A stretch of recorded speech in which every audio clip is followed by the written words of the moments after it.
Good morning and well, welcome certainly to our study of Journey Without Goal. And today we're going to be looking at visualization, which is a key element really for practitioners of Vajrayana. But we're going to look at where the whole notion of visualization comes from, what it's based on in terms of our experience, our reality. As always, kindly generate the enlightened intention, which is the motivation to pursue the study and practice of Buddha Dharma for the sake of eliminating suffering all across the universe. So that's why we're doing this. So in doing that, we invoke then the teachers of the lineage, which are not necessarily seen as belonging to a distant past, a different set of circumstances in terms of time and space, but at the same time, the key objective of enlightenment, and certainly the manifestation of enlightenment, you could say demonstration of how enlightenment is attained and how enlightenment is embodied, is present then in the pondering the presence of the masters of the lineage. And so today we're looking at Jamyang Khyentse Wangpo. There's a lot to be said about Jamyang Khyentse Wangpo. He's a key figure in Tibetan Buddhism, and he's a key figure in this particular Sangha. Also, Jamyang Khyentse Rinpoche is viewed as a rebirth of Jamyang Khyentse Wangpo. And many of us have encountered several of the Khyentse incarnations, apart from Tsongsa Khyentse Rinpoche, Jigme Khyentse Rinpoche, Beru Khyentse Rinpoche, Yeshe Khyentse, Dilgu Khyentse Rinpoche, and certainly Jamyang Khyentse Wangpo occupies an enormous place within the realm of the Tibetan Buddhist tradition, and certainly within the last century. And Jamyang Khyentse Wangpo lived from 1820 to 1892. Actually, let's see if the Nalanda people agree with that. Hey, I got that right. That's good. And they describe him here as one of the leaders of the 19th century Rimé movement in Tibet. He was the root guru of Jamgun Kongtrul Lodrotai. Wurzel Trulpe Dorje and Pema Dongak Lingpa are names given to him from a prophecy of Tangtong Gyalpo. So this is presently in today's lineage invocation. We actually have three different stanzas, all invoking Jamyang Khyentse Wangpo. Jamyang Khyentse Wangpo, from an incarnation lineage, he was a great Sakya incarnation, great incarnation of a great Sakyapa master, Tatse Kenshin. And from a Nyingma point of view, he was one of what we call the 5 Tertön kings, great treasure revealers. These include Nyangral Nyima Röser, Guru Chögyam Wangpo, Guru Chöwang, Nyangral Nyima Röser, Guru Chöwang, Pema Lingpa, Dorje Lingpa, and then which were quite early on, and then in the 19th century, Jamyang Khyentse Wangpo. And Jamyang Khyentse Wangpo was famous for being a holder of what we call the seven lineages of transmission, which are the transmission basically of the teaching, how it comes down to us in 7 different ways. One is the oral lineage, which is then master passing it on to another master, or passing it on to a student who then passes it on to their students, and so on. And then also several styles of what we call treasure revelations, which are then the treasure revelations that come down from particularly Padmasambhava and Yeshe Tsogyal, and then also revelations from memory, remembering past lives, remembering treasures that were revealed in past lives, and also encounters with Sambhogakaya Buddhas. So Jamgon Khyentse Wangpo was someone who was known as really embracing and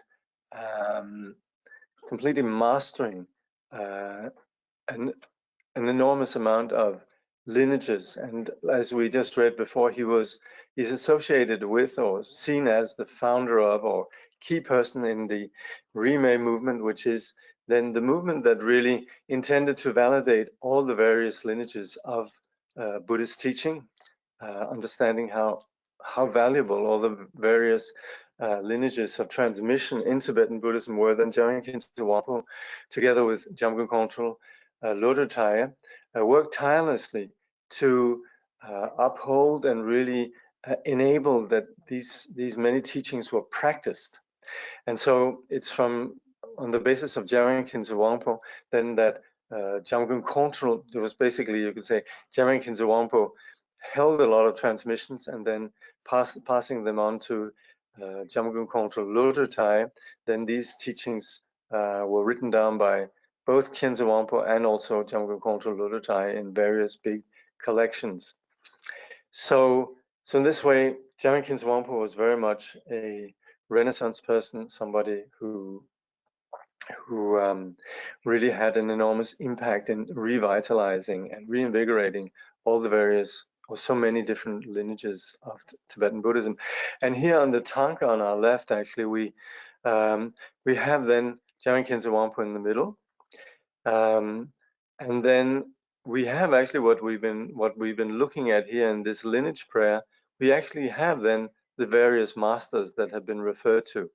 So up here we have the Buddha Vajradhara, and then which is then the Dharmakaya Buddha. Then we have Padmasambhava, so that's the Nyingma lineage. We have Atisha, the Kadampa lineage. We have Sachin Konga Nyingpo, which is then the Sakyapa lineage. Then we have Mapa Lotsawa, the Karma Kagyu lineage. Kyungpo Nelja, then the Shangpa Kagyu lineage. We have Padamba Sanje, which is then the Shiche and Chöd lineages. Then here we have Dobopa Shirap Gyaltsen, the Jonang Kalachakra lineage. And over here then we have Taranatha, and these two we talked about last time, and Taranatha is also associated with the Kalachakra, but he is particularly then here representing as the lineage main lineage holder for what we call the Dojin Nyendrupa, the Vajra recitation, the lineage. So these are then the masters of what we call the 8 chariots of the practice lineage. And in the middle here, then straight under Jamgon Khyentse Wangpo, we have Jamgon Kongtrul Lodro Thaya, who's then the author of this liturgy that we're presently looking at. And then together with Khyentse Wangpo, very much the one who, you could say, brought focus to this way of understanding the unity of all the Tibetan lineages, but not just the unity, but also understanding the particular value of each individual practice. So it's not like we just say, well, it's all just one, but it's understanding how all of these different approaches, they are sort of unified in the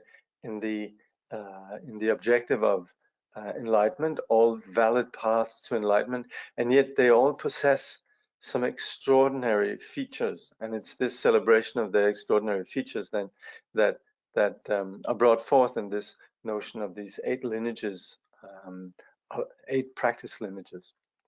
Okay, it's a little bit about Jamgon Khyentse Wangpo, and let me just say, recently actually there's a new project which is being launched, which is actually the translation of Jamgon Khyentse Wangpo's works. This is something called the Khyentse Vision Project, and a bit like 84,000, this is something that will span decades. But this is an extraordinary initiative that's just about to sort of be. This is a little bit of a, you could say, just leaking the news about this, but this will be. I think many of you will be informed about this in the months to come. And this is an extraordinary initiative because Jamgon Khyentse Wangpo really wrote extensively and was so much a key figure, a source of so much Buddhist teaching that, like I said, has really had a big impact on Buddhism as we have it nowadays in the Tibetan tradition. So Jamgon Kongtrul Lodruthai then writes, Jamgon Khyentse Wangpo, think of me, look upon me from the wisdom realm of the two kinds of knowing. Help me to remove the obscurations of my ignorance and expand the vision of supreme knowledge. Worsel Trulpe Dorje, think of me, look upon me from the realm of the 5 rainbow light rays. Help me to cleanse the impurities of Bindu, Prana, and mind, and attain enlightenment of this useful kaya in the vase. Pema Dongak Lingpa, think of me. Look upon me from the unchanging realm of bliss and emptiness.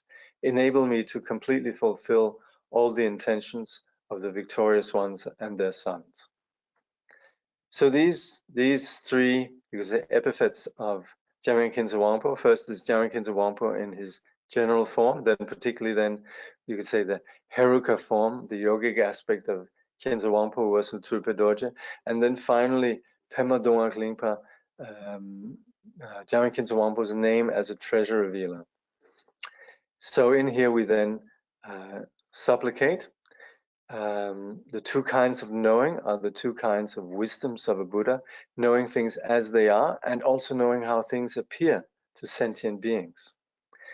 So we supplicate Khyentse Wangpo to remove our obscurations, and then also here invoking Khyentse Wangpo as Worsel Trulpe Dorje, look upon me from the 5 rainbow realm of the 5 rainbow light rays, the natural, you could say, the natural condition of the 5 elements, the natural condition of our, you could say, phenomenal world is light, 5 rainbow light rays.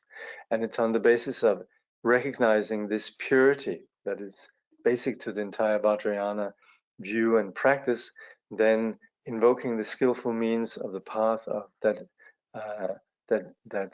engages this purity through the profound practices of Bindu, Prana, and mind, then we aspire to achieve perfect enlightenment within the youthful kaya and the vase, which is, let's see what we have here. This image is in Ati teaching. This image is used in Ati teachings to describe the nature of primordial enlightenment. The youthful kaya is enlightenment which is always present. The vase contains all dharmas and give rise to all phenomena. Exactly. And then Pema Dongak Lingpa is then Khyentse Wangpo's treasure revealer name. We supplicate him from the unchanging realm of bliss and emptiness, that is the nature of reality, and then aspiring that we may follow then the path and the activities of all the Buddhas. So this is invoking Jamgon Khyentse Wangpo. So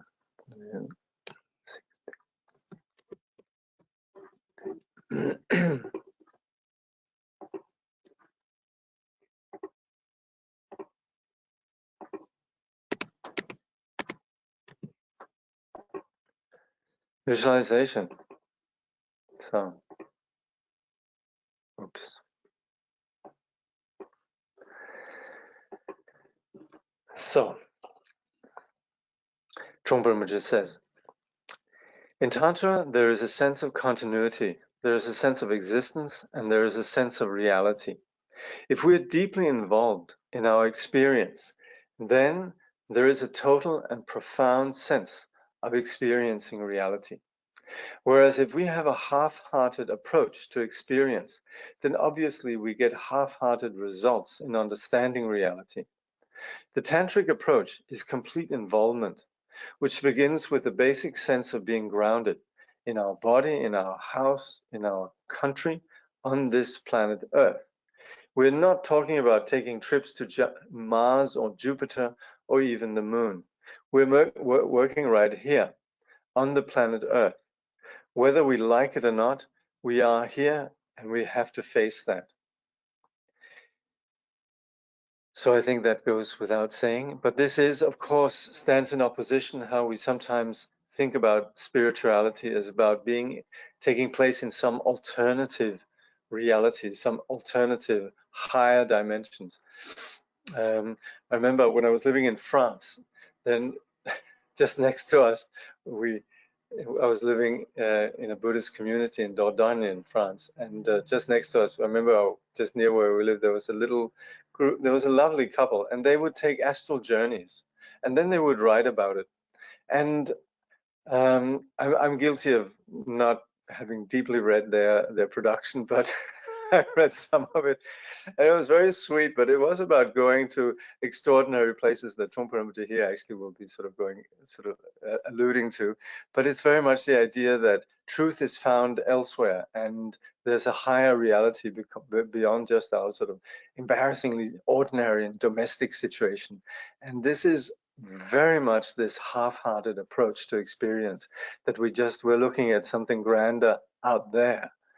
And so this is exactly what we're not doing in the tantric path. We're very much about looking at exactly our reality right now. But of course, we're not limited to our version of this reality. We're going to be looking at what reality actually is by properly, fully, and wholeheartedly looking at our experience. So this last paragraph ends, whether we like it or not, we are here and we have to face that. This suggestion might seem rather depressing if we do not want to keep relating with the earth. Of course, the earth has been glorified by descriptions of its beauty, the beautiful flowers and greenery that the earth nurtures, the waterfalls and rivers and fantastic mountains that the earth has provided. But apart from that, the earth seems to be rather hopeless. It's just a solid lump of rock. We might try to cheer ourselves up by saying, wow, fantastic. I took a trip to the Himalayas and I saw the beautiful mountains of Kanchenjunga and Mount Kailash. Or we may say, I saw the Rocky Mountains. I saw the Grand Canyon. Great. Such remarks are just comic relief. In fact, we feel that we're stuck with this earth, and therefore we should glorify it. We should appreciate it. But deep in our hearts, we would like to take off. We would like to fly away into the cosmos, into our outer space. We really would like to do that. In particular, anyone seeking spiritual materialism or spiritual entertainment feels that way. Wouldn't it be much better if we could leave this earth, our home ground, if we could swim across the galaxy of stars? We could feel the cosmos bubbling, and we could dance in the darkness, and occasionally we would relate with the sun or the planets. The problem with that approach is that we want to neglect our home ground and the familiarity of our highways, our plastic world, our pollution, and all the mundane happenings in our lives. But they are all part of the adornment of living on this earth, whether we like it or not. Of course, we have this perhaps even in a less dramatic way, but we have it very much in this sort of, you could say, alienation sense of, I belong to a plastic culture and I'd like to get back to the land and so forth. This is something that Trungpa Rinpoche explored a lot, also in like his works like Work, Sex and Money, sort of the naivete that very much ruled the 70s culture all across, you could say, the modern world, where there was this idea of being alienated within the modern, cruel, brutal establishment and wanting to get away from it all, get back to the land and so forth. This, of course, doesn't really help. And that's where we're going to have to embrace, you know, our reality. Trungpa Rinpoche says, what is familiar becomes a part of tantric study because it is basic to our state of being. Our state of being is grounded in a sense of continual experience, a sense of continual landmarks of all kinds. For instance, our body is a landmark. It marks the fact that we were born on this earth. We do not have to refer back to our birth certificate to make sure that we were born. We know that we are here. Our name is such and such. Our parents are so and so. We were born in Louisiana, Texas, Colorado, New York City, Great Neck, or wherever. We were born and we were raised in our hometown. We went to school and studied and did our homework. We related with other people. We began to play and to fight with the other students, and we began to develop into real boys or girls. Eventually, we went to a bigger school called the university. Then we really began to grow up. We began to take part in politics and philosophy and to experiment with life. We developed opinions of all kinds. Finally, we grew up and became men and women, real individuals. Now we are people of the world. As grown-ups, we might be looking for marriage partners or business contacts. Or we might be dropping out of the world and becoming free spokesmen who do not believe in this crazy society. In any case, as men and women of the world, we make our statement. We develop our philosophy. In tantric language, that experience is called samaya. So here we're looking at ourselves as persons that have gone through a process. We were conceived, we entered this world, we have gone through an experience of becoming somebody in this world. We've engaged with this world and we've set up a circle around ourselves in terms of our culture, and we identify with our particular culture, and that culture that we identify with, this subculture, it comes with its own particular accoutrements, expressions of who we are and what we prefer. We might have a particular aesthetic, we might have a particular language, we might have a particular set of opinions. And there's very often that we belong to some sort of subculture or tribe wherein there are particular, there's a particular ethos that we abide by. It doesn't necessarily have to be that rigid, but there is a place that there is a sense that we have come into existence, and we now, like Trungpa just says, we make our statement. We have our particular style and philosophy. So this we remain true to, and that's then what we're going to be discussing here, the notion of samaya. Samaya is a basic term in the language of Tantra. The Tibetan translation, tamsik, literally means sacred word. The fact of life, the actual experience of life, is samaya. Whatever we decide to do, all the trips we go through, all the ways we try to become an individual, are personal experience. Fighting for personal rights of all kinds, falling in love or leaving our lover, relating with our parents, making political commitments, relating with our job or our church. All these things are the expression of samaya. So this is something that's basic to us. Samaya is not then, what really is important here is this notion of commitment is not particularly just a Buddhist or tantric phenomenon. It's something that universally we abide by. It is, I mean, we can look around us and we can look in our particular subculture, how we dress, how we very often, how we of course can fall into the extreme of stereotyping, but there is this interesting notion of how philosophy and ideas and opinions, and you could say our aesthetics and so on, somehow are woven together. And it's very much something that we are committed to.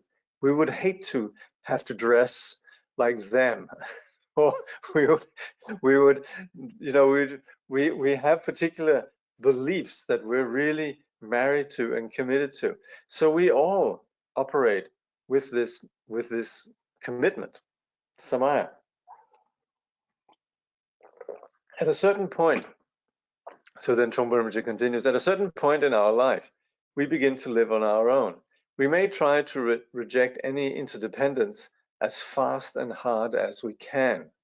Although it's impossible to be completely independent, we still try to be so.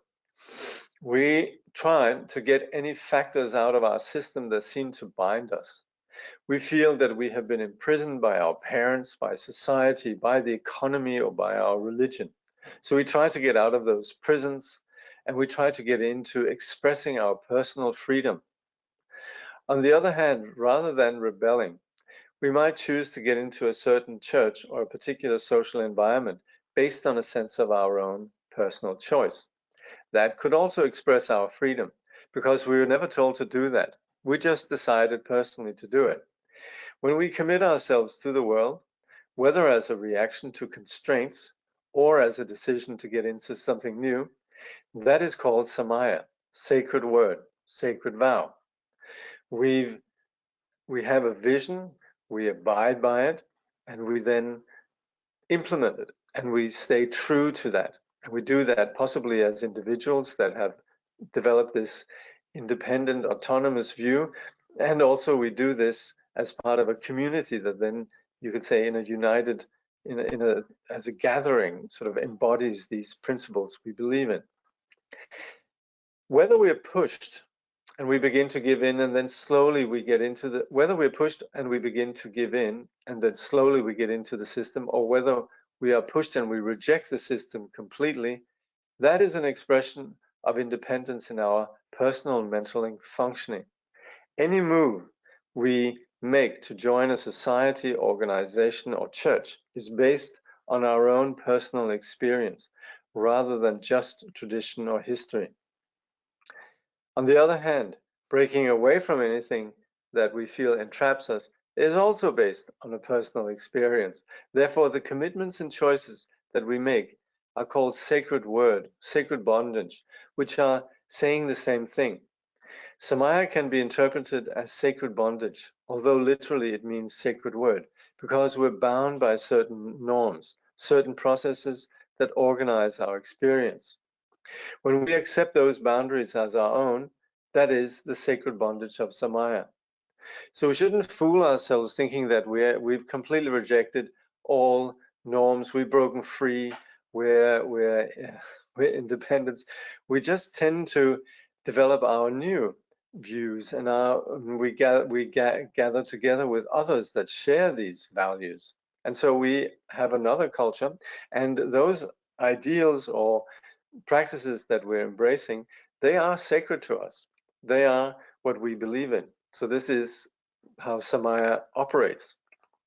Now, in the tantric, Trungpa then says, in the tantric tradition, in the tantric practice of visualization, we visualize what is known as the samaya sattva. Literally, sattva literally means being, individual, or person. Samaya, as we discussed, means acknowledging connections and being willing to bow down to the experience of life. Sattva is the being who experiences the situation of samaya. So in visualizing the samaya sattva, we're acknowledging our experience of life and our willingness to commit ourselves to it.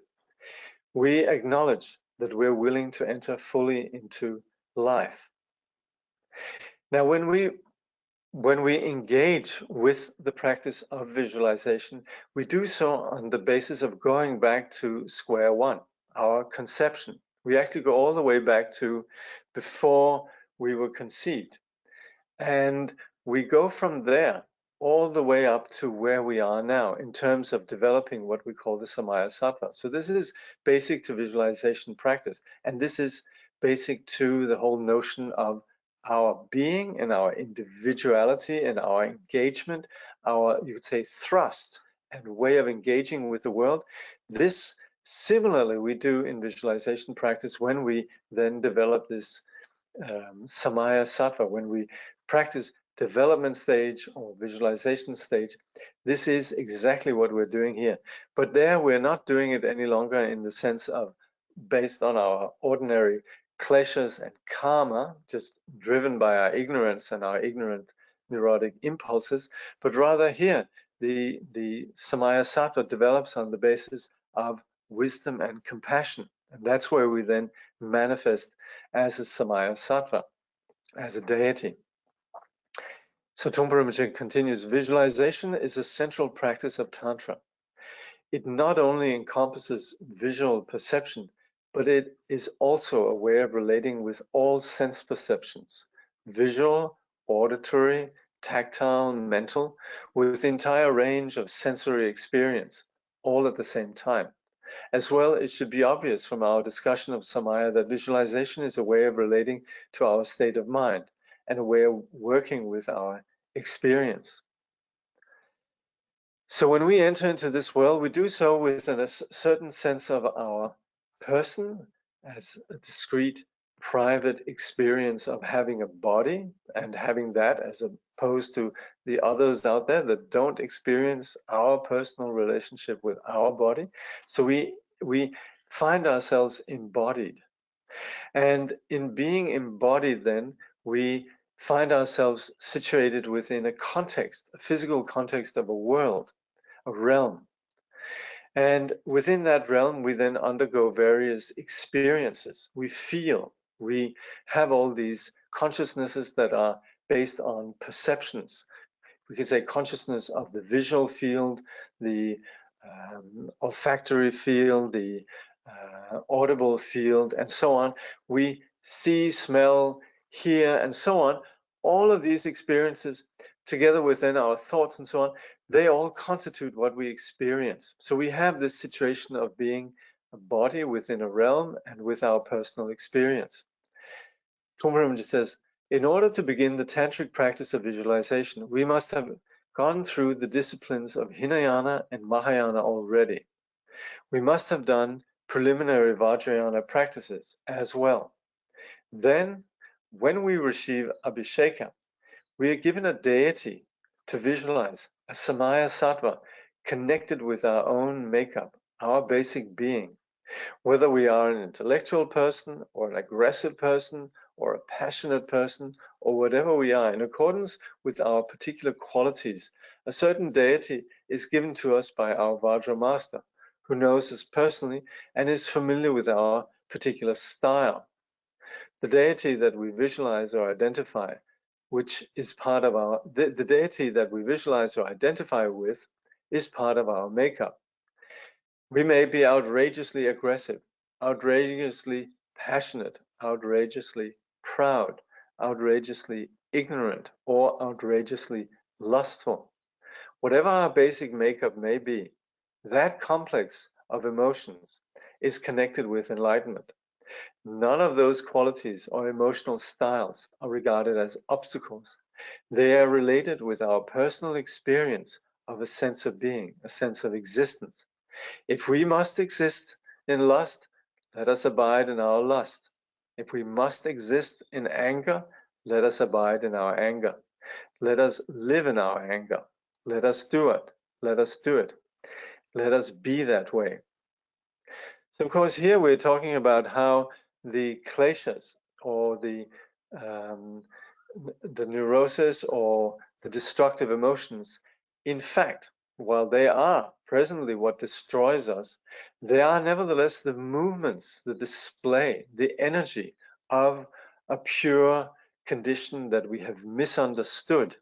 And so, having misunderstood the purity, then presently the energy is manifest as all the styles of neurosis and neurotic action.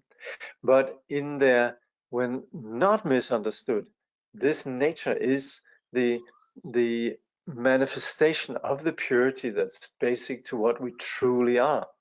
So beginning to relate to that pure dimension of what's actually there, it does not mean that we go away into some alternative reality, but it means that we go into the very heart of what we actually are. And that's where we begin to see ourselves not in terms of our karmically produced ordinary perception of ourselves, but rather begin to see ourselves in terms of our purity. And that is where we work with what we are rather than what we think we should be. That is where we then embrace then the notion of lust or whatever it might be, anger and so forth, that seems to be dominant. Now, very often people would say, "Hey, wait a minute! I have my teacher lives very far away, and when the teacher come here, I never get a chance to see my teacher. How would my teacher ever know about my personality, my unique personality, and how could I ever be given a yidam?" And that I sort of envisaged there might come questions like that. So that's again where what we very often have been talking about, this notion of the Vajrayana teacher and the whole process in the Vajrayana context. We actually do need to get over some notion of duality where we see the teacher externally as somebody that is out there. There's certainly somebody who manifests within our universe as an external person, but we should also have some appreciation that ultimately it's about our Buddha nature, and the teacher is according to our particular karma and connections and so on. The teacher will manifest in various ways, and we should see, however, the teacher manifests as an expression then of our enlightened journey. And so whatever it is that the teacher manifests, whether it's in one way or another, we should see that the teacher is there with us. And so then also the way that the teacher would, you could say, take us through the path in terms of providing the conditions, the nundro, the studies of Buddhism, sitting practice, empowerment, and all of that. However it plays out, we should see that as having direct relationship with us. We should never think, oh, this is such an institutionalized situation. I wish I was just, you know, on the banks of the Ganges River receiving empowerment with just me and the teacher and a select few or whatever. So that's where we would want to really let go of that kind of, you could say, not particularly realistic dream and fantasy, and we should rather relate to what actually is happening with us, and on the basis of our, you could say, our conditions and our aspirations and so on, enlightenment has come to us, and we are receiving teachings, we are receiving empowerment and so forth. Anyway, so just as like Trungpa Rinpoche was saying here, then the deity that we're visualizing, this is then part of our makeup in one way or another, where we're relating with the pure aspect of what we truly are. Trungpa Rinpoche says then, therefore, we visualize a deity that is connected with our own particular qualities and our commitment to ourselves and to our experience. Having visualized the deity, called the Samaya Sattva, of our basic being, we then invite what is known as the Jnana Sattva. The Jnana Sattva, or Jnana Sattva, is another being or level of experience that we are inviting into our system. However, it is nothing particularly extraordinary or fantastic. Jnana, or jhana, is a state of wakefulness or openness, whereas samaya is an experience of bondage, of being solidly grounded in our experience. The samaya sattva is basically at the level of body and speech, whereas the jnana sattva is an awakening quality that comes from beyond that level. Jnana sattva is the quality of openness or a sense of cosmic principle. At the same time, jnana is a fundamentally cynical attitude towards life, which is also a humorous attitude. So we have on one hand the samaya sattva, which is very much how we think of a person in terms of situated within a solid world and identifying with a particular set of values or particular inclinations, a particular atmosphere, mood, set of psychological phenomena of impulses. But the jnana sattva is that which is beyond. It's the wisdom that's not in any way sentimental or attached, and also comes with this, you could say, aerial perspective, which we could refer to as, you could say, the vipassana aspect. And so the samaya sattva has more to do with the shamatha aspect, that which is about grounding us, and then the jnana sattva is more the vipassana, the aerial perspective, the humorous, detached attitude. Trungpa Rinpoche says then, in this case, humor does not mean being nasty or making fun of people. Instead, it is constantly being fascinated and amused in a positive sense. We may be amused at how somebody eats his spaghetti. He does it in such a personal way.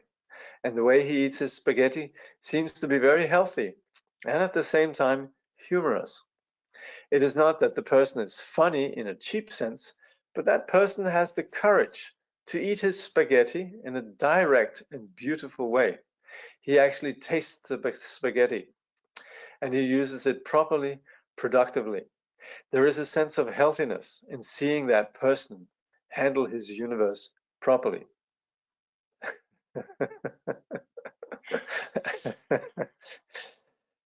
Jnana is experiencing a feeling of humor and fascination about everything and realizing that everything is being handled properly, even on the inanimate level.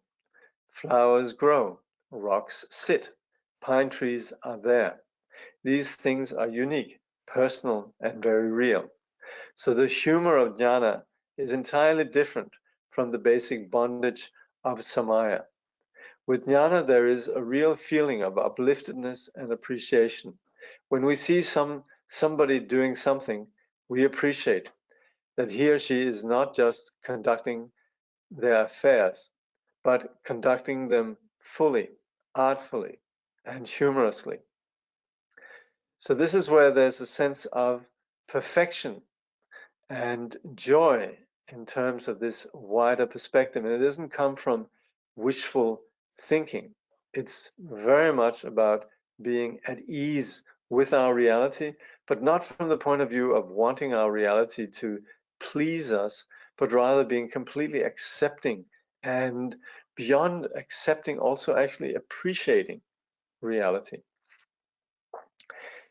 Jnana literally means wisdom, or more accurately, being wise. Wisdom implies an entity, a body of wisdom that we could learn or experience, such as the wisdom of the ages. But jnana is the state of being wise, a spontaneous and personal state of experience. In the term jnana sattva, jnana is this state of wisdom, and sattva again is being. But in this case, sattva expresses the sense of being at a humorous and open level. So this is why we sometimes have this differentiation between prajna and jnana, or sherab and yeshe, where we would say prajna is this quality of knowledge or insight. And this is associated with vipassana, but it is in the sense of possessing an insight. Yet here it goes deeper, and it's simply about the original, you could say, ground, even more basic than prajna, of that knowing, of that insight. So that's something that is never, you could say, it's never augmented. We can talk about developing prajna, but jnana actually we don't develop. This is just the ground of being, and it's then the undiluted being. This is, in that sense, we can refer to it as wisdom being. Or we can, it's actually, as translators, translators actually struggle quite a bit with that. Or rather, you will find a lot of different translations. Some will say that what prajna is transcendental knowledge, and some will say jnana is transcendental wisdom. Some will say intelligence for prajna. Some will say knowledge. Some will say wisdom. Then some will say primordial wisdom for jnana, and so on. So that's where I would say, please don't be put off by the variety of translations, and usually by the context it becomes clear. But also don't worry too much about the apparent sort of you could say differences here. We are talking about, either way, we are talking about conditions of non-delusions and clarity. But there is a point that's being made in this particular context, that this jnana sattva is then something that is completely basic, and that's where there's in the context of visualization, then when we invoke or invite the the jnana sattva, we're no longer pretending anything. We're actually being that.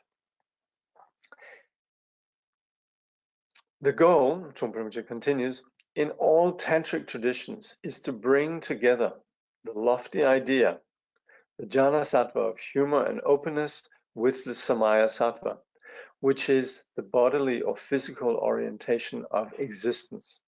The practice of visualization is connected with that process of combining the jnana sattva and the samaya sattva. In a sense, the level of jnana sattva is free from visualization. We do not have to visualize jnana sattvas as such. They just come along. They just float down from the sky and join our own cluttered and clumsy visualization. They simply dissolve into our clutteredness.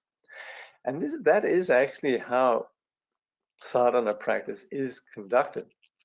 Even though we don't visualize the jnana sattvas as such, their manifestations are said to sort of rain down on the samaya sattvas. Raining and visualize, literally raining down in the sense of, say, their bodies, the blessing of their body, speech, and mind settling on the samaya sattva. Sometimes the image is given of snow falling on a lake. So in that way, there's this sort of quiet, beautiful, elegant smoothness of the jnana sattvas that just mingles then with our present experience of embodiment. So that's a little bit about, this was about then visualization. And next time we'll start on this chapter, body, speech, and mind. Okay. In the context of how samaya is presented here as the actual experience of life, I'm not sure what it means to break that. Would you kindly speak to this briefly? We're not necessarily talking about breaking it. We're just identifying that samaya happens to us. So we very often think of breaking free conventions, but as we can see, then we just develop new conventions. So samaya is just part of us manifesting in our world. And this could be a very beautiful thing. So we needn't necessarily think in terms of breaking it as such. It's just what we do. We have samayas, we have commitments, we have our particular conviction and our particular style. So that's just basic to, you could say, manifesting. So there's no need of rejecting that. Hi, dear Jakob. 3 questions on Samaya Sattva. 1. Can you expand on how the Idam deity is assigned to us is matched to our personality by our teacher? I think I covered that. Yeah, we've done that.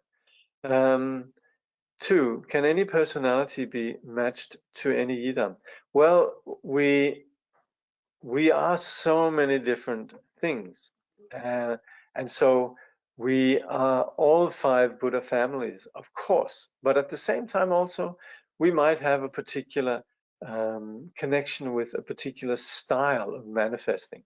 And that's where there might be, we might practice wrathful, we might practice peaceful, and so on and so forth. 3, by doing practices of different deities, are we practicing aspects that we don't normally have in our personality?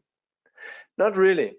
Whatever the deity is, it's certainly all based on the primordial purity that's basic to us.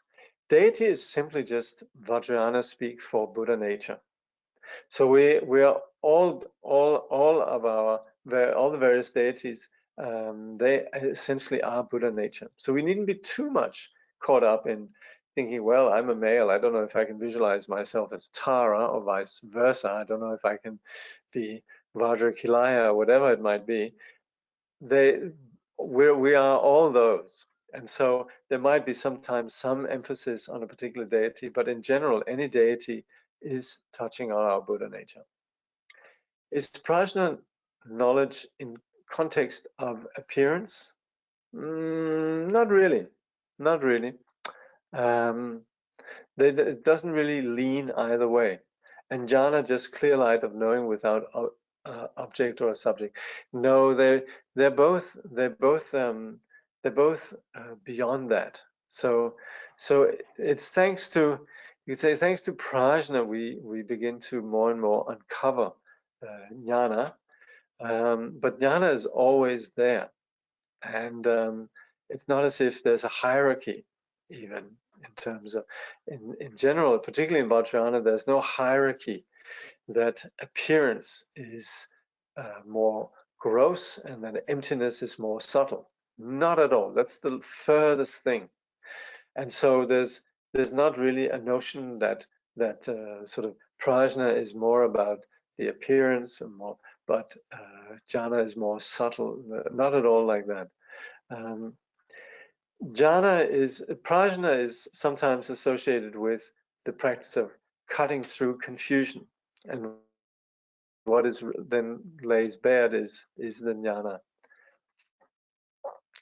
But then again, they're related.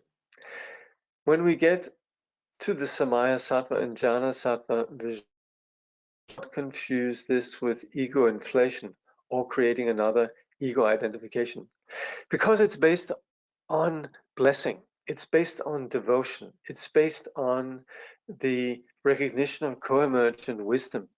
And that is where the whole path is so much linked up with the relationship with the teacher, and the bhakti, or the devotion to the teacher. And really the deity is just integrating the blessing of the teacher.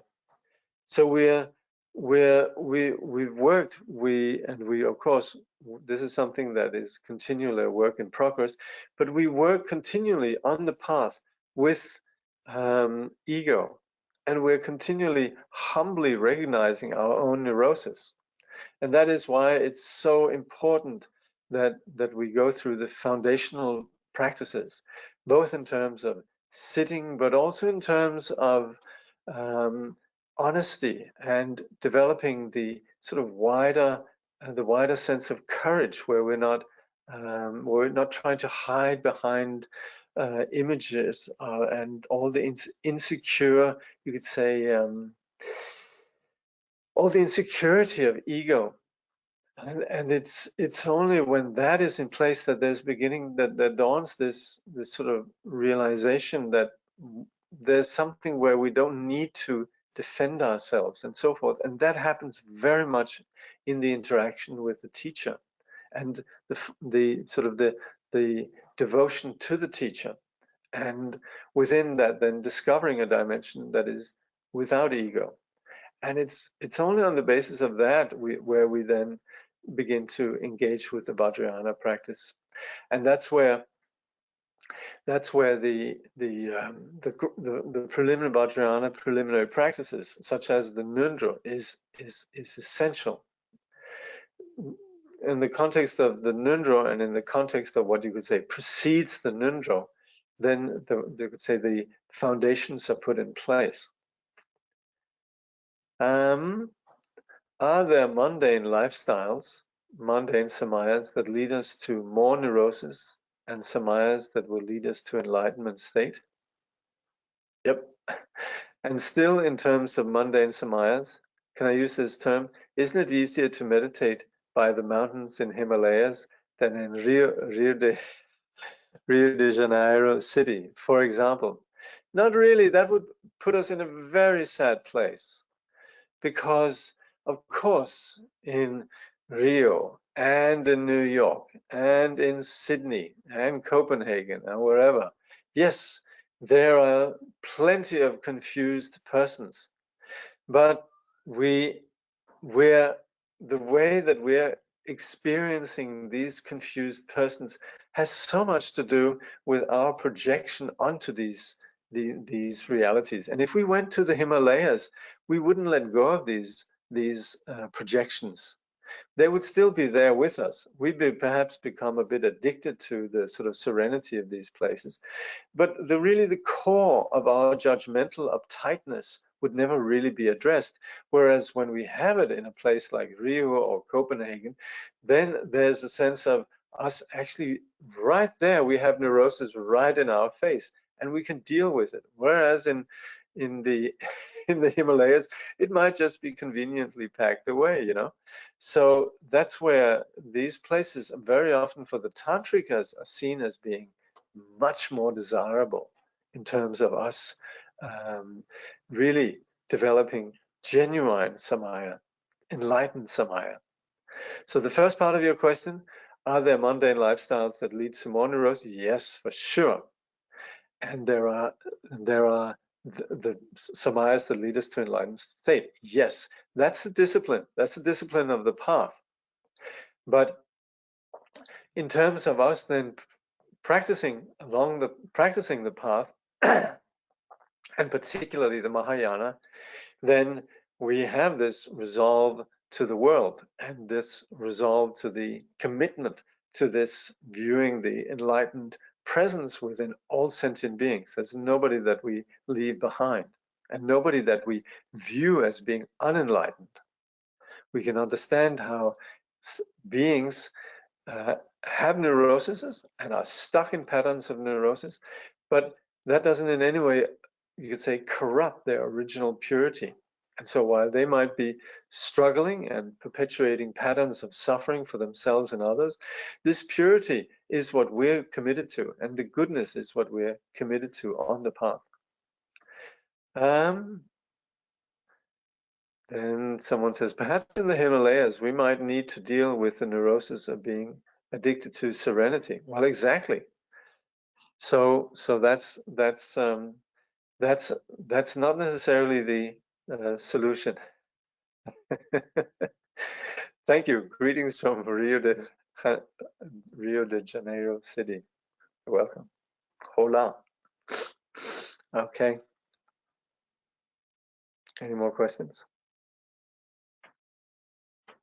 Trungpa Rinpoche is extraordinary, really, in his I mean, really. Tsongsa Khyentse Rinpoche would say Trungpa Rinpoche might be the first and last who actually really engaged with understanding the modern mind. And what we have, but what is significant here is Trungpa Rinpoche's trust in that us in the modern world absolutely have all the conditions for the path, and particularly the tantric path. So we should never feel that if only I had some different set of circumstances. Trungpa Rinpoche is serving that insight of how our situation is workable, serving it up on a very agreeable silver platter. So we should really rejoice. We should really, come from this study with a tremendous sense of can do. What if someone is from the Himalayas but stuck in Miami? Well, that would be a very good, wonderful.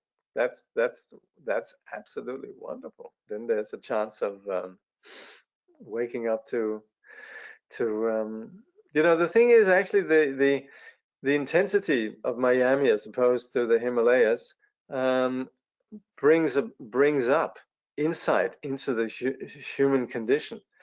You will not find anything in Miami that you don't have in the Himalayas. You have the same style of neurosis and so on, but it's just it's on steroids. It's on it's the high octane. So that's where it's more visible. So someone who comes from the Himalayas in some way has a good condition of grounding, but is then blessed with seeing, you could say, seeing the spectrum of the same kleshas that might be sort of quietly sort of bubbling along in the Himalayas, more manifest in Miami. Can you say a bit about trying to be open about our neurosis to ourselves and having a neurosis about constantly trying to find a neurosis, i.e., looking for problems that may not be there at the time? I think meditation practice is quite helpful. That's where things simplify a bit. I think when we read about neurosis and we think about these things, it's only too obvious that we have it. But sort of just continually thinking about it, then it just becomes more complications. I think the solution really lies in meditation practice. Then it becomes quite ordinary and not a big drama, and something that happens and that we can have a very straightforward relationship with it. Neurosis is really when we begin to get, wound up. So meditation is very helpful for not being wound up. Doesn't mean that we become blind to anything. It means we become sensitive to it, but also not wound up about it. Does the Buddha nature reside outside space? Does the space arise from Buddha nature? No, Buddha nature pervades space. Buddha nature abides as the core of space. So our reality, not properly understood, is samsara. But even though we might not understand our reality and we might perceive space or whatever our reality, then this Buddha nature never goes away. Our natural condition of knowing is never ultimately obscured. And so on the path, we essentially return to a recognition of Buddha nature. And we do this in terms of eliminating confusion and unveiling Buddha nature, unveiling, seeing reality properly. So there's simply a notion of our reality, and we can understand our reality in terms of space. We can understand in terms of the wisdom that understands the reality of the space, or the ignorance that doesn't understand the reality of space. But basically, there's not any separation here between space and the one that recognizes space or abides in space.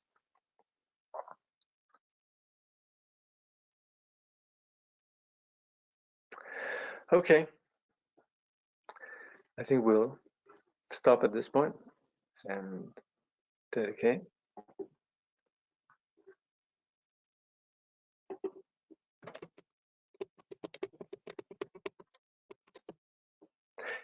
Through this virtue, may all beings throughout existence awaken together without a single being left behind, in the pure realm of the luminous essence, the ground of the great perfection. May they remain inseparable from the kayas and wisdoms. Through all our births, where we may be born, may we be endowed with the 7 good qualities of the higher realms. As soon as we're born, may we meet with the Dharma and have the freedom to practice it properly. At that time, may we please the holy gurus and practice the Dharma throughout the day and night. Realizing the Dharma and accomplishing its essential meaning, may we cross the ocean of existence in that life. Thoroughly teaching the holy Dharma in this world, may we never tire of accomplishing the benefit of others. By this vast benefit of others, without partiality or bias, may all attain Buddhahood together.